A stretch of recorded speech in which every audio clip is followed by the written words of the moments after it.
G'day, my beautiful souls, and welcome. It is Sarah Kulkens here. I want to take you into a scenario that I see all too often. It is usually late at night. You are heartbroken, or perhaps you are just incredibly lonely. You are scrolling through social media and you see a video. It promises that if you just write a specific name on a piece of paper, burn it with a red candle, and say a few rhyming words, that person will text you instantly. They will be obsessed with you. They will come running back. It sounds tempting, doesn't it? When we are in pain, we will do almost anything to stop the hurting. We want control. We want the person we love to love us back.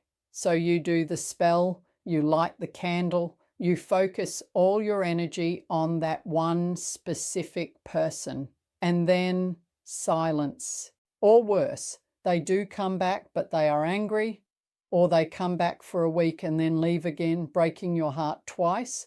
Or perhaps you start to feel drained, anxious, and obsessed while they seem completely unaffected. You come to me and you ask the question I hear almost every day: Sarah, why did my love spell backfire? Did I use the wrong candle? Did I say the words wrong? Today we are going to have a very honest conversation. We are going to talk about the mechanics of magic. We are going to talk about ethics, and we are going to talk about the law of consequences. I'm going to explain exactly why trying to force love always fails, and I'm going to teach you the white witch way to use magic to attract a love that is real, safe, and lasting. So put down the red candle for a moment, grab a cuppa, and let us learn how to do this the right way. Part 1. The physics of desperation. To understand why love spells backfire, we first have to look at the energy you are bringing to the table. Magic is not just words and candles. Magic is the manipulation of energy. The tools are just props to help you focus. The real power source is your vibration. When you cast a spell to make someone love you or to bring an ex back, what is the dominant emotion you are feeling? Is it love? Is it peace? Is it abundance? Usually not. Usually it is desperation. It is fear. It is a deep, aching sense of lack. You are screaming to the universe, I do not have this person. I need them. I am not okay without them. In the world of energy, like attracts like. This is the law of resonance. If you cast a spell from a place of desperation, you will attract more situations that make you feel desperate. If you cast a spell from a place of lack, you will attract more lack. This is why you see people doing spell after spell, getting more and more frantic, while the person they want moves further and further away. You are essentially spraying energetic repellent. Desperation feels heavy, it feels sticky, it feels suffocating. On a subconscious level, the person you are targeting can feel that heaviness, and their instinct is to run away from it. Part 2, the trap of free will. This is the most important lesson my mum, the world-famous white witch Kulkens, ever taught me. It is the golden rule of our 7-generation legacy. You must never mess with free will. This is where the trendy social media spells get it wrong. They treat other people like objects to be acquired, not souls with their own paths. When you try to use magic to force a specific person to love you, you are attempting to override their soul sovereignty. You are trying to psychically kidnap them. There are 3 major reasons why this backfires spectacularly. 1. The zombie effect. Let us say you succeed. You use enough force to bend their will. You get them back. But because it is not their genuine choice, because it is not their soul's desire, what you get back is a shell. They might be physically present, but they will be emotionally distant. They might feel confused, resentful, or angry without knowing why. You will sense that something is off. You will never feel secure because deep down you know they are only there because you tied them up energetically. That is not love. That is captivity. 2. The karmic boomerang. Newton's 3rd law applies to magic too. For every action, there is an equal and opposite reaction. In witchcraft, we call this the threefold law. Whatever energy you send out comes back to you 3 times over. If you send out controlling, manipulative energy to bind someone against their will, that controlling energy must return to you. It often manifests as you becoming trapped. You become controlled by your obsession with them.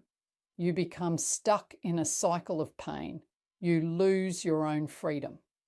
3. The divine block. Sometimes a spell fails because your spirit guides love you too much to let it succeed.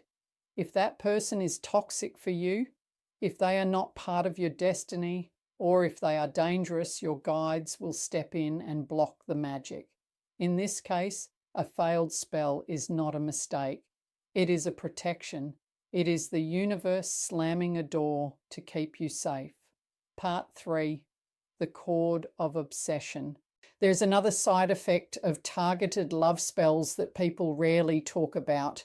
When you focus all your magical intention on one specific person, you create a thick, heavy energy cord between you and them.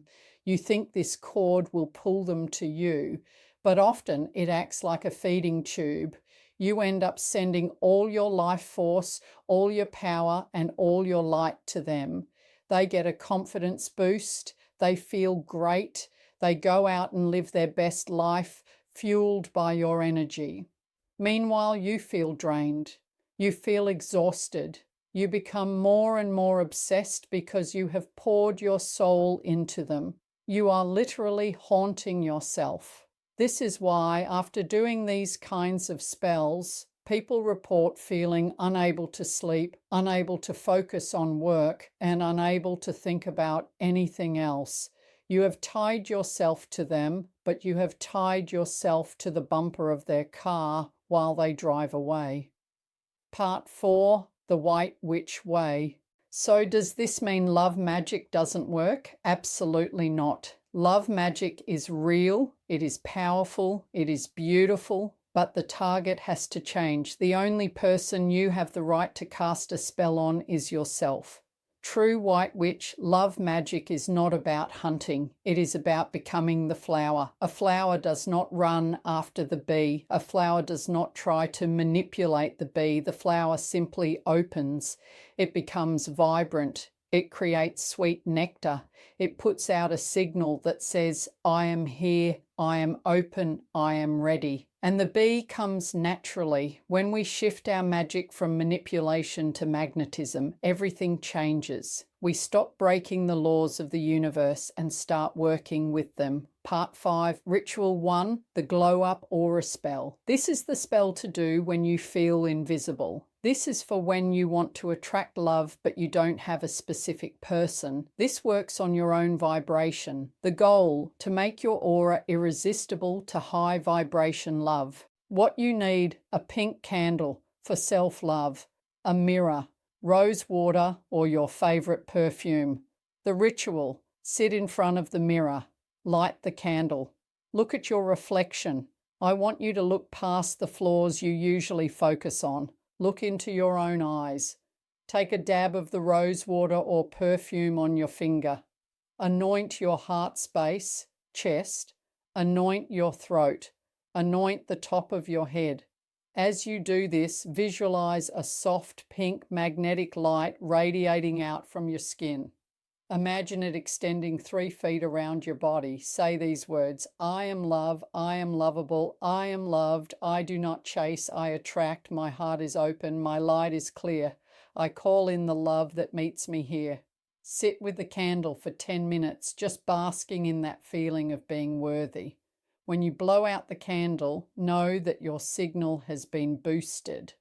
Part 6, Ritual 2, the Soulmate Call. This is for when you are ready to call in a partner, but you want to do it ethically. We are not targeting a face. We are targeting an energetic match. The goal, to alert the universe that you are ready for your divine counterpart. What you need, a piece of paper and a red pen, a clear quartz crystal to amplify the signal, a white candle, for purity and new beginnings. The ritual. On your paper, write a letter to the universe. Do not write a specific name. Instead, write about the essence of the relationship. Write, I am calling in a partner who makes me feel safe, who makes me laugh, who is kind, who is honest, who is ready to build a life. Focus on how you want to feel with them. Fold the paper towards you 3 times.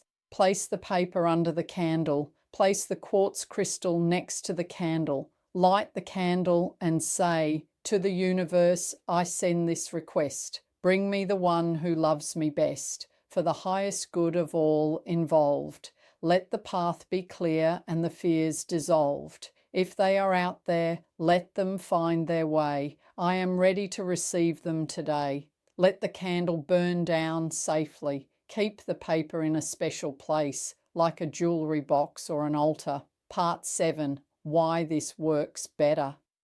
When you do magic this way, 3 amazing things happen. 1. You stay high vibe. Because you are focusing on the feeling of love rather than the lack of a specific person, you stay in a vibration of abundance. This makes you naturally more attractive to everyone you meet. 2. You get what you need, not just what you want.